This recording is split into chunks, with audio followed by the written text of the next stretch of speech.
ఎంతోమంది అంటే ఒక ప్రభుత్వ పాఠశాలలో చదువుకొని వ్యాపారవేత్తలుగా ఎదిగిన వాళ్ళు ఉన్నారు. కొన్ని మంచి మంచి ర్యాంక్స్‌లో ఉన్న వాళ్ళు ఉన్నారు. ఐఏఎస్, ఐపీఎస్ అయిన వాళ్ళు ఉన్నారు. ఈరోజు ఈ కూటమి ప్రభుత్వం అధికారంలోకి వచ్చిన దగ్గర నుంచి కూడా వ్యవస్థలో ఏదో ఒక మార్పు తేవాలనే ప్రయత్నం అయితే జరుగుతుంది. మొన్న పేపర్ ఆర్టికల్స్ చూస్తే ప్రభుత్వ పాఠశాలలో అత్యధిక మార్కులు సాధించిన వాళ్ళ ఫోటోలతో సహా, వాళ్ళ పేర్లతో సహా మొదటిసారి అనుకుంటున్నాను నేను అనుకోవటం అయితే. సో ఈ మార్పులు ఎలా అనిపిస్తాయి? ఏంటి వ్యవస్థ గురించి ఏం చెప్తారు? విద్యా వ్యవస్థ గురించి? ఇది చాలా పాజిటివ్ మార్పు అని నేను అనుకుంటున్నా. ఎందుకంటే ఇంతకుముందు వినలేదు, ఇంతకుముందు కనలేదు. ప్రభుత్వ పాఠశాలలో చదివిన అధిక మార్కులు తెచ్చుకున్న విద్యార్థుల యొక్క ఫోటోలు ప్రముఖ దినపత్రికల్లో వేసి ప్రభుత్వం కానీ, ప్రభుత్వంలో అధికారులు కానీ, మంత్రులు కానీ వాళ్ళ ఫోటోలు లేకుండా కేవలం విద్యార్థుల్ని ఫోకస్ చేస్తూ వాళ్ళు సాధించిన విజయాలు చెప్పడం అనేది కేవలం ఆ విద్యార్థులకే ఇది ఉపయోగం కాదు. ఆ విద్యార్థులు రాబోయే వాళ్ళ కుటుంబ దశని, దిశని మార్చేటువంటి అడ్వర్టైజ్మెంట్ అది. ఆ అడ్వర్టైజ్మెంట్ చూసినప్పుడు ఇప్పుడు మీరు వచ్చారని కాదు, సుమారుగా 44 ఏళ్ల క్రితం నా వ్యక్తిగతంగా నేను జిల్లా పరిషత్ హై స్కూలు సాతులూరు అనే ఊర్లో చదివాను, నర్సరావుపేట దగ్గర. 10వ తరగతిలో నేను స్కూల్ ఫస్ట్ వచ్చా. అప్పుడు ఇదే విధమైనటువంటి ఒక గౌరవం దక్కింది నాకు. చాలా ఉత్సవంలాగా చేశారు మా హెడ్ మాస్టర్ గారు. అప్పుడు ఈ పేపర్లు అవి చాలా తక్కువ, పేపర్లో ఫోటోలు రావడం అయితే జరగలేదు. కానీ ఊరి పెద్దలు నాకు సన్మానం చేశారు. నా పేరు ఆ బ్లాక్ బోర్డ్ మీద రాశారు, ఇప్పటికి కూడా ఉంది ఇది. దాన్ని స్ఫూర్తిగా తీసుకొని ఇంకా బాగా చదివాను. మీరు ఇందాక చెప్పినటువంటి చాలామంది లాగానే ఇక్కడ ఇంటర్మీడియట్ తర్వాత లోయలో కళాశాలలో చదువుకున్నాను. నేను సబ్ ఇన్స్పెక్టర్గా ఉద్యోగం తెచ్చుకొని ఎస్పీగా రిటైర్ అయ్యాను, ఐపీఎస్ హోదాలో రిటైర్ అయ్యాను. సో మీరు ఏదైతే ఆ 13 మంది పిల్లల ఫోటోలు ఉన్నాయో అందులో 12 మంది ఆడపిల్లలు, ఒక్కడు మగపిల్లాడు ఉన్నాడు. 596 మార్కులు తెచ్చుకున్న 6 ఆడపిల్లలు ఉన్నారు. ఇలాంటి పరిణామం, దీనికి పూర్తిగా క్రెడిట్ కూటమి ప్రభుత్వానికి, యువ నాయకుడైన నారా లోకేష్కి చెందిద్ది. అయితే ఒక్క విషయం మనం గమనించాలి, ప్రభుత్వ పాఠశాలను బాగు చేయటంలో ఇంకా ఎక్కువ వర్క్ చేసి ఈ ప్రభుత్వం ముందుకు తీసుకెళ్తుంది. ఇది ప్రజలకు ఉపయోగపడే చర్య. చాలా గొప్ప పని చేశారు ఈ కూటమి ప్రభుత్వం. అలాగనే ఇంకా మౌలిక సదుపాయాలు పెంచాలి. ఉత్తమ ఉపాధ్యాయులుగా ఎన్నికైన 37 మందిని సింగపూర్ పంపించారు. అది ఇంకా మంచి పని. ఆ టీచర్స్ వచ్చి ఇక్కడ తతిమా టీచర్స్కి చెప్పటం. ఇంకా కొన్ని నేనేం సజెస్ట్ చేస్తానంటే, ప్రపంచంలో అత్యుత్తమ విద్యా విధానం ఉన్నది ఫిన్లాండ్లో ఉంది. ఫిన్లాండ్కి కూడా పంపించాలి, అక్కడ అధ్యయనం చేయాలి. లోకేష్ గారికి గనక వారికి చెప్పే ఉంటారు, ఫిన్లాండ్కి, స్విట్జర్లాండ్కి, సింగపూర్కి, ఇలాంటి దేశాలు, అభివృద్ధి చెందిన దేశాలు కేవలం తమ పిల్లల భవిష్యత్తు వాళ్ళు బాగా చదువుకోవటం వల్లనే అభివృద్ధి చెందారు. అదేవిధంగా ఈ ఉపాధ్యాయుల్ని ఇంకా చాలామందిని, ఎన్నో వేల మంది ఉపాధ్యాయులు ఉన్నారు, వాళ్ళని పంపి పాఠశాలలో మౌలిక సదుపాయాలు పెంచి నైపుణ్యాలు, టీచర్లో నైపుణ్యాలు పెంచితే ఒక దశాబ్దంలోనే మనది చాలా నైపుణ్యమైనటువంటి రాష్ట్రంగా అభివృద్ధి చెందింది. సో సార్, అంటే ఈ మార్పులకు కూడా మొన్న జరిగిన మెగా డిఎస్సి ఏదైతే ఉందో 16,000 పైచీలకు మెగా డిఎస్సి ద్వారా 16,000 మంది ఉపాధ్యాయులు రిక్రూట్ చేసుకోవడం ద్వారా ఆల్రెడీ చేస్తున్న వాళ్ళకి కొంత స్ట్రెస్, అంటే ఇది కూడా తగ్గి వాళ్ళు కూడా చాలా ఫ్రీ హ్యాండ్తో పిల్లల్ని దగ్గరగా మానిటర్ చేసి ఈ ఫలితాలు సాధించారనేది బయట జరుగుతున్న చాలా మంచి. అంటే మొన్న 16,000 ఉపాధ్యాయుల్ని ఒక్క మెగా డిఎస్సి ద్వారా నియమించడం అనేది అది చాలా గొప్ప ధైర్యంతో కూడుకున్నటువంటి పని. మొన్న వచ్చిన వాళ్ళు ఇప్పుడు ఫలితాలు తేలేరు. ఈ ప్రభుత్వం, ముఖ్యంగా విద్యాశాఖ మంత్రి 100 రోజుల ప్రణాళికను తీసుకొచ్చారు ఎగ్జామ్కి ముందు. ఆ 100 రోజుల్లో ప్రైవేట్ పాఠశాలలో ఏ విధంగా అయితే విద్యార్థి సెంట్రిక్గా ఒక్కొక్క విద్యార్థి మీద దృష్టి పెట్టి, ఆ విద్యార్థి దేంట్లో తక్కువలో ఉన్నాడు, ఇంగ్లీష్లోనా లెక్కల్లోనా, ఆ భయాన్ని పోగొట్టి 70 మార్కులు వచ్చే విద్యార్థిని 90 మార్కులకి, 90 మార్కులు వచ్చే విద్యార్థిని 99 మార్కులకి తీసుకురాగలిగిన దాంట్లో స్పష్టంగా నారా లోకేష్ గారి ముద్ర ఉంది. అంటే నారా లోకేష్ ఒక్కళ్ళని కాదు, విద్యాశాఖలో ఉండే అధికారులు, విద్యాశాఖలో ఉండే టీచర్లు, విద్యార్థుల తల్లిదండ్రులు, వాళ్ళ సమిష్టి కృషి ఇది. ఇందుకు ఈ రాష్ట్ర ప్రభుత్వాన్ని తప్పకుండా అభినందించవలసిందే. చివరిగా ఈ రోజున ఈ వ్యవస్థకు సంబంధించి అంటే వాళ్ళ పేరెంట్స్ ఆర్థికంగా భరోసా ఉండాలని చెప్పి ఈ పథకం ఏదైతే ఉందో తల్లికి వందనం పథకం ద్వారా కొంత వాళ్ళకి ఆర్థికంగా వెసులుబాటు కల్పిస్తూ, మరోవైపు మీరన్నట్టుగా ప్రమాణాలు పెంచుతూ కిట్లు కానివ్వండి, లేకపోతే బుక్స్ కానివ్వండి, లేకపోతే మధ్యాహ్నం డొక్కా సీతమ్మ గారి భోజన పథకం కానివ్వండి, ఈ మార్పులు అన్నీ కూడా ఈ విజయాలకు కారణమైంది అనుకోవచ్చు. డెఫినెట్గా కారణమే. ఇప్పుడు ఒకసారి మనకి ఇంట్లో భోజనమే దొరకనప్పుడు స్కూల్ మీదో చదువు మీదో మనకి ఏం దృష్టి ఉండదు. ఇంట్లో జరగనప్పుడు 10వ సంవత్సరానికి వచ్చిన మగపిల్లలు కానీ ఆడపిల్లలు కానీ వాళ్ళని ఇంకొక వృత్తిలోకి ప్రవేశపెడతారు. అదే భోజన అవసరాలు తీరి పైపెచ్చు సంవత్సరానికి ఆ 15,000 రూపాయల డబ్బులు ఇవ్వటం ఏదైతే ఉందో ఇవన్నీ దోహదపడ్డాయి. ఇవన్నీ ఎక్కడికి స్కూల్కి రావడానికి దోహదపడ్డాయి. ఆ తర్వాత ఈ స్కిల్ డెవలప్మెంట్ వల్ల కానీ పాఠశాలల్లో పాఠం చెప్పే టీచర్స్ వాళ్ళు నైపుణ్యం నేర్చుకోవటం కానీ ప్రధానంగా ప్రభుత్వం ఫోకస్ చేసింది. విద్యా వ్యవస్థను మెరుగుపరచాలి అని ఫోకస్ చేసింది. దానికి చాలా ప్రణాళికలు తీసుకొచ్చింది. 14,000 మంది టీచర్లను కొత్తగా రిక్రూట్ చేసింది. ఇంకా కూడా ఇక వచ్చే సంవత్సరం ఇంకా మంచి రిజల్ట్స్ ప్రభుత్వ పాఠశాలల నుండి మనం ఎక్స్పెక్ట్ చేయొచ్చు. ప్రభుత్వ పాఠశాలల విద్యార్థుల మొహాలు కానీ లేకపోతే వాళ్ళ తల్లిదండ్రుల మొహాల్లో కానీ ఆనందంతో పాటు ఒక గర్వం కనపడుతుంది. At the same time teachers కూడా చాలా వెన్నుదన్నుగా వాళ్ళు నిలబడి వాళ్ళు కూడా చాలా ప్రౌడ్గా ఫీల్ అయ్యే పరిస్థితి గవర్నమెంట్ టీచర్స్. ఏం చెప్తారు సార్ ఈ విద్యా వ్యవస్థలో వచ్చిన మార్పుల గురించి? ఏం చెప్తారు? విద్యా వ్యవస్థలో కూటమి ప్రభుత్వం పెను మార్పులు తీసుకొచ్చిందండి. అట్లాగే మన విద్యాశాఖ మంత్రి నారా లోకేష్ గారు ప్రత్యేక శ్రద్ధ చూపించటమే ఇవాళ ఈ రిజల్ట్కి కారణం అని చెప్పుకోవచ్చు. ఆయన చదువుతో పాటు క్రీడలు కూడా బాగా ప్రోత్సహిస్తున్నారు. అట్లాగే కూటమి ప్రభుత్వం నేషనల్స్లో మెడల్ సాధించిన క్రీడాకారులకి క్యాష్ అవార్డ్స్ కూడా ఇవ్వటం జరిగింది.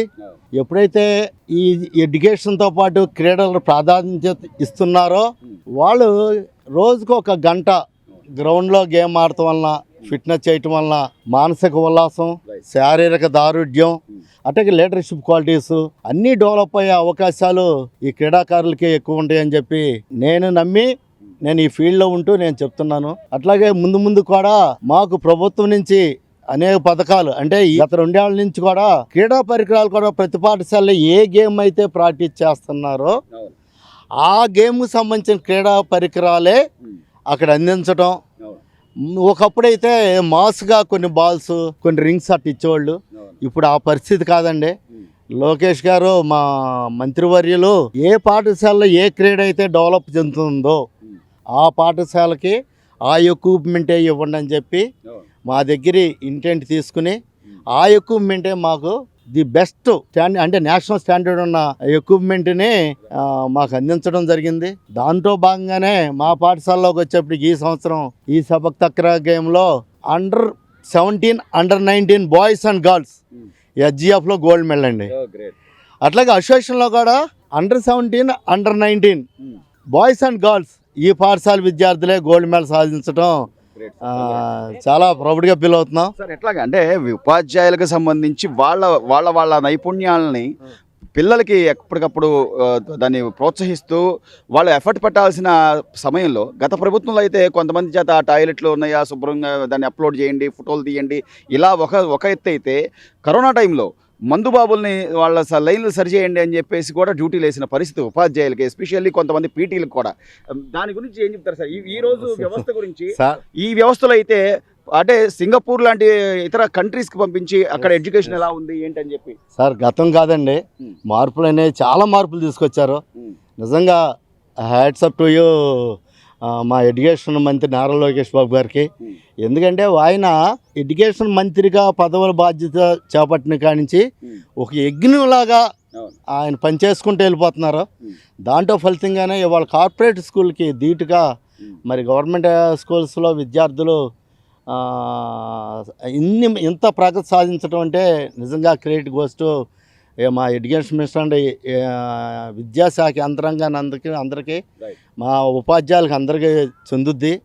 మరి దానికి ఎంకరేజ్మెంట్గా అన్ని మార్కులు సాధించిన హయ్యెస్ట్ మార్కులు సాధించిన ఉపాధ్యాయులను కూడా అదర్ కంట్రీ తీసుకెళ్ళటం, అక్కడున్న ఎడ్యుకేషన్ సిస్టమ్ను కూడా ఫాలో అవ్వమంటాం, ఇదంతా కూడా సూపరిణామం అండి. Thank you very much. Retired ప్రొఫెసర్గా లయోలా కాలేజీకి సంబంధించిన వ్యక్తిగా ఈ రోజున వ్యవస్థలో వస్తున్న మార్పులు చూస్తుంటే విద్యా వ్యవస్థలో ఎస్పెషల్లీ ప్రభుత్వ పాఠశాలలో మన పిల్లల్ని కూడా పంపించాలి, ఆ పిల్లల్ని చూస్తే ముచ్చటగా ఉంది అనే పరిస్థితి తల్లిదండ్రులు కూడా వచ్చిన పరిస్థితి. ఎలా చూడాలి సార్ ఈ ప్రైవేట్ పాఠశాలలకి ప్రభుత్వ పాఠశాలలకి ఇప్పుడున్న వ్యత్యాసం గమనిస్తే ఏం చెప్తారు? ఈ ప్రైవేట్ కార్పొరేట్ పాఠశాలలు అనే కాన్సెప్ట్ వచ్చింది సుమారుగా 90sలో వచ్చింది, 1990 ఆ టైంలో. అంత ముందు వరకు మేమందరం కూడా మున్సిపల్ స్కూల్సో లేకపోతే జిల్లా పరిషత్ స్కూల్సో చదివిన వాళ్ళమే. అప్పుడు ఉన్న అవకాశం అదొక్కటే. ఆ రోజుల్లో దూరంగా ఉండేటువంటి పల్లెటూరు వ్యక్తులు దగ్గరలో ఉండే పట్టణాలకి తీసుకువెళ్ళి చదివించాలి అంటే కార్పొరేట్ స్కూల్స్ ఉండేవి కాదు, కార్పొరేట్ కాలేజెస్ కూడా ఉండేవి కాదు. ఇప్పుడు విజయవాడలో లైలా కళాశాల అటువంటివి హాస్టల్ సదుపాయం ఉండేది ఆ రోజుల్లో. కాబట్టి తక్కువ పేద రైతులు కానీ రైతువారీ కానీ అందరూ కూడా వాళ్ళకు అందుబాటులో ఉండే విధంగా ఆ రోజున విద్యాబోధన జరిగేది. రాను రాను ఏమైందంటే దీనిలో లాభం అనేది గమనించి కార్పొరేట్ సెక్టర్ కూడా వచ్చేసింది. అయితే మొన్న ఈ మధ్య ఈ నారా లోకేష్ ఆధ్వర్యంలో ఈ విద్యాశాఖ వచ్చిన తర్వాత కొన్ని విప్లవాత్మకమైన మార్పులు చేస్తున్నమాట వాస్తవమే. అందులో భాగంగానే మొన్న అందరూ మాట్లాడుతున్నారు ఈ అడ్వర్టైజ్మెంట్ గురించి మొన్న ఇచ్చింది. నిజానికి ఈ అడ్వర్టైజ్మెంట్లో ప్రభుత్వం కూడా ఏదన్నా దాని నుండి లబ్ధి పొందాలి అంటే వాళ్ళ ఫోటోలు వేసుకునేవాళ్ళు, కానీ అందులో వేయలేదు. అదే కార్పొరేట్ కళాశాలలో కానీ పాఠశాలలో కానీ ఇవి చూపించటం, దానికి అనుగుణంగా వాళ్ళ యొక్క అడ్మిషన్స్ కోసం వాళ్ళు అడ్వర్టైజ్మెంట్ చేసుకునే విధంగా ఉండేది. ఇప్పుడు అలా కాదు. మీకు తెలుసో లేదో ఈ సంవత్సరం కానీ గత సంవత్సరం కానీ కొన్ని మున్సిపల్ పాఠశాలల్లో అడ్మిషన్లు లేవు అని బోర్డు పెట్టిన సందర్భాలు కూడా ఉన్నాయి రాజమండ్రి చుట్టుపక్కల ప్రాంతాల్లో. అంటే దాని కారణం ఏంటంటే ఆ ముందు సంవత్సరం ఆ ఫలితాలు పబ్లిక్లోకి స్పష్టంగా వెళ్ళి ఆ వెళ్ళటానికి కారణం మౌత్ టు మౌత్ అనమాట. ఇప్పుడు ఈ నేపథ్యంలో అందరూ త్రూఅవుట్ స్టేట్ చూస్తున్నారు. స్టేటే కాదు, మొన్న ఈ మధ్య ఒక నేషనల్ ఛానల్లో కూడా నేను గమనించాను. ఈ రకమైన గుర్తింపు అనేది ఒక ప్రభుత్వం తన గురించి చెప్పుకోకుండా కేవలం పిల్లల్ని మాత్రమే ఎక్స్పోజ్ చేసిన సందర్భం ఇది ఒకటే. తర్వాత ఇంకో కొంతమంది మేధావులు అంటున్నారు ఏంటంటే ఈ పేదరికంలో ఉన్నవాళ్ళు కూడా మీరు గమనించారు లేదో ఉన్న 10 మందిలో 9 మంది ఆడపిల్లలు, ఒక మగపిల్లాడే ఉన్నారు. కాబట్టి మగపిల్లల్ని కార్పొరేట్ స్కూల్లో పంపించి కేవలం ఆడపిల్లల్ని మాత్రమే దీనికి పంపిస్తున్నారా అనే అనుమానం కూడా కొంతమంది వ్యక్తపరిచారు. కానీ అక్కడ పాయింట్ అది దానిలో వాస్తవం ఎంతో మనకైతే తెలియదు. కానీ ఇప్పుడున్న నేపథ్యంలో ప్రభుత్వం ఇస్తున్న డబ్బు కానీ లేకపోతే పిల్లలు, ఇప్పుడు ఇందాక ఒక మిత్రుడు విన్నాను, పేదరికం ఉన్న వ్యక్తి ఇంట్లో పిల్లలకి భోజనం కోసం అవసరమైతే పిల్లల్ని కూడా పనులకు పంపించే స్టేజ్లో ఉన్న వ్యక్తులు ఈ రోజున భోజనం పెట్టి చదువుకి సహకారం అందిస్తున్నారు అంటే అది ఖచ్చితంగా ఆహ్వానించదగ్గ పరిణామమే. అది ఇప్పుడు జరుగుతుంది కూడా. ఇంకొకటి కూడా ఉంది, కష్టపడి పైకి వచ్చిన కుటుంబాల్లో వచ్చిన వ్యక్తులు జనరల్గా వాళ్ళకి కష్టసుఖాలు తెలుసు కాబట్టి ఫ్యూచర్లో వాళ్ళు డెవలప్ అయిన తర్వాత అయినా సరే కింద వాళ్ళకి సహాయం చేసే తత్వం ఉంటుంది వాళ్ళకి. ఉదాహరణకి ఇప్పుడు నేను లైలా కళాశాలలో 32 సంవత్సరాలు హెచ్ఓడి ఫిజిక్స్కి పనిచేశాను. నా నేపథ్యంలో దాదాపు కొన్ని 100 మంది స్టూడెంట్స్ వెళ్ళిపోయి ఉంటారు. కానీ 100 మంది స్టూడెంట్స్కి నేను తెలియచ్చు, కానీ నాకు తెలిసింది చాలా కొద్ది మంది ఉన్నారు. వాళ్ళు ఎవరు ఉంటారంటే బాగా చదువుకున్న వాళ్ళు కానీ బాగా అల్లరి చేసేవాళ్ళు కానీ ఇద్దరే తెలుస్తారు. అయితే మాకు సంతోషకరమైన పరిణామం ఏంటంటే వెళ్ళిన వాళ్ళు ఎప్పుడు కూడా 1990, 2000, 2010, 2020 ఇట్లా 10 స్పాన్లో మొదటి 10 సంవత్సరాల్లో వెళ్ళిన వాళ్ళు ఎప్పుడన్నా వేసవిలో వచ్చి మాస్టారు నేను యూఎస్లో ఒక కంపెనీకి ఎంటర్ప్రినర్గా మారానండి, మన పిల్లలు ఎవరన్నా ఉంటే కనుక టాలెంటెడ్ ఉంటే నాకు చెప్పండి నేను తీసుకెళ్తాననే నేపథ్యం వాళ్ళు కొంతవరకు నడిచారు. ఆ తర్వాత 20 సంవత్సరాల్లో వాళ్ళు రాలేదు. మేము ఈ సోషల్ మీడియా ఏం వచ్చిన తర్వాత మాకు టచ్లో ఉండబట్టి వాళ్ళు ఏం చేశారంటే మా దగ్గర నుంచి ఏదైనా రికమెండేషన్ చేస్తే వాళ్ళకి అవకాశాలు ఇచ్చిన సందర్భాలు వచ్చినాయి 2020 వరకు. 20 తర్వాత వాళ్ళకి మనకి ఉన్నటువంటి అటాచ్మెంటు ఇదివరకు ఉన్నంత బంధం తెగిపోయింది. రీజన్ ఏంటంటే ఫ్యామిలీస్ కూడా మారినాయి, తర్వాత వీళ్ళు కూడా ఆలోచనలు మారింది, కొత్త జనరేషన్.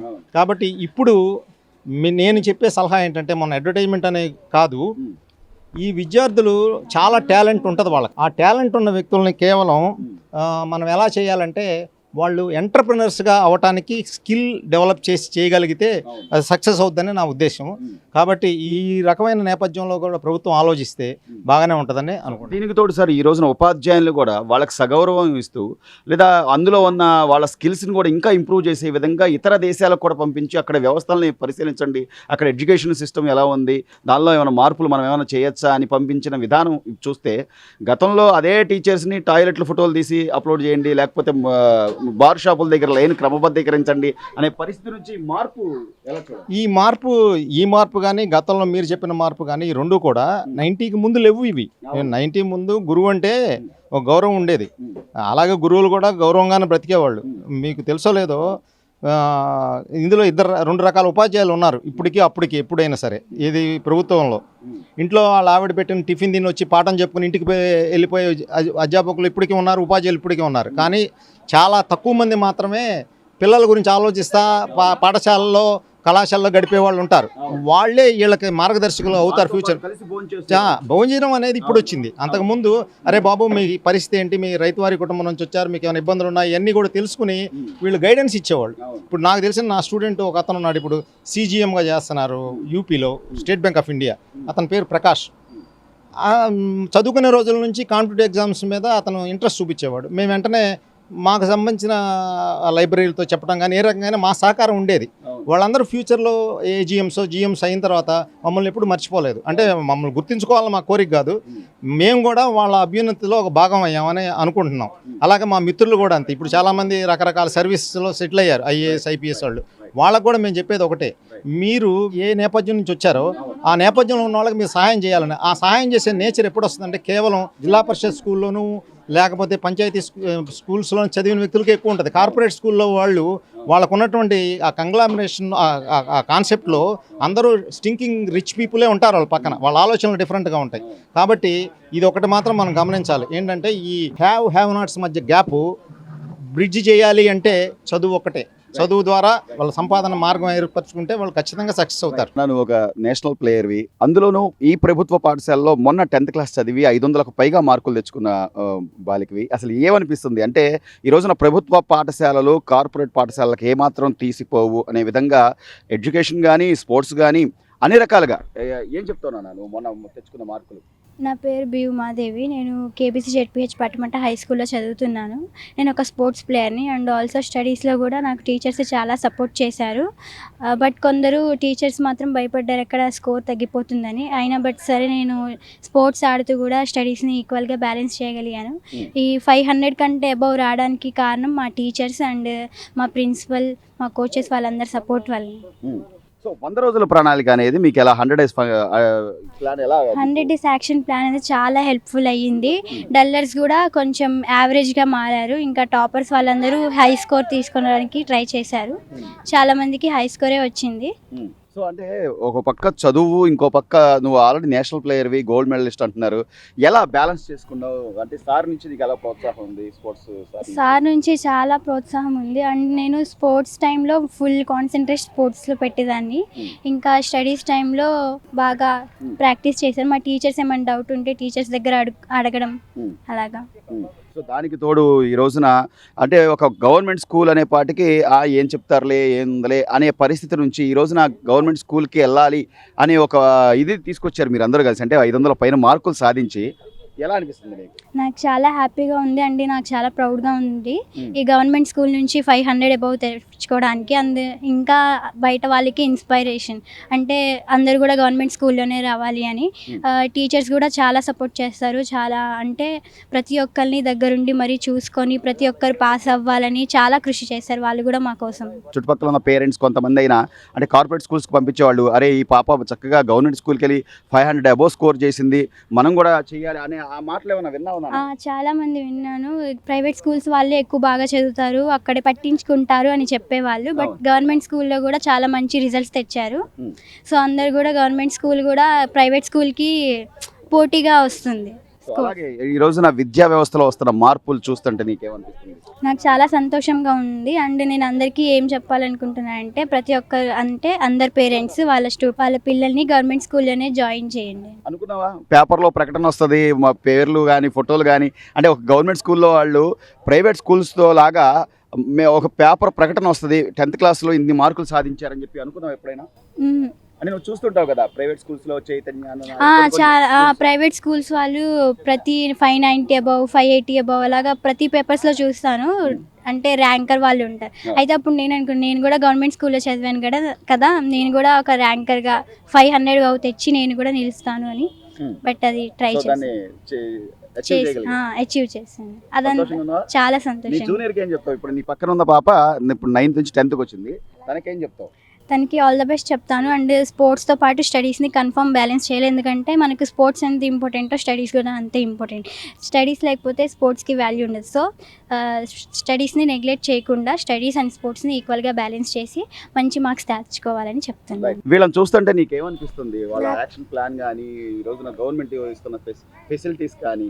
నా పేరు అమృత. నేను కేబీసీ జెడ్పీహెచ్ఎస్ హై స్కూల్లో పటమట హై స్కూల్లో చదువుతున్నాను. ఇప్పుడు నేను 10th వెళ్తాను. వీళ్ళ 100 days యాక్షన్ ప్లాన్ చూసి నేను కూడా అలా చదువుకొని గవర్నమెంట్ స్కూల్లో ఉండి ఇంకొన్ని 500 అబోవ్ నేను తెచ్చుకొని ప్రైవేట్ స్కూల్స్ కన్నా మా స్కూల్లో ఇంకా ఎక్కువ మార్క్స్ వచ్చి గవర్నమెంట్ స్కూల్లో అందరు జాయిన్ అవ్వాలని నేను అనుకుంటున్నాను. వీళ్ళ 100 days యాక్షన్ ప్లాన్ చూసాం. వీళ్ళకి బాగా చెప్తున్నారు టీచర్స్, గైడ్స్ ఇవ్వడం కానీ వాళ్ళు చదవడం కానీ మాకు చాలా ఆనందంగా ఉంది. మేము కూడా ఈ 10th మంచి రిజల్ట్స్ తెచ్చుకొని వీళ్ళలాగే చదవాలని కోరుకుంటున్నాం. సో మీరు అనుకున్నామమ్మా, అంటే అక్క వాళ్ళ ఫోటోలు కానీ పేర్లు కానీ పేపర్లో వస్తున్నాయి, టీవీల్లో వస్తున్నాయి, వీళ్ళని చూస్తే నీకేమనిపిస్తుంది? నాకు కూడా చాలా ఆనందంగా ఉంది. నేను కూడా వాళ్ళ తెచ్చుకొని నేను కూడా పేపర్లో రావాలి, 500 అబోవ్ రావాలి, అది కూడా గవర్నమెంట్ స్కూల్లో రావాలి, పేపర్లో పడాలని నేను కోరుకుంటున్నాను. సో అంటే ఇక్కడ ఎడ్యుకేషన్ కానీ లేకపోతే టీచర్స్ సపోర్ట్ కానీ? ఎడ్యుకేషన్ చాలా బాగుంది.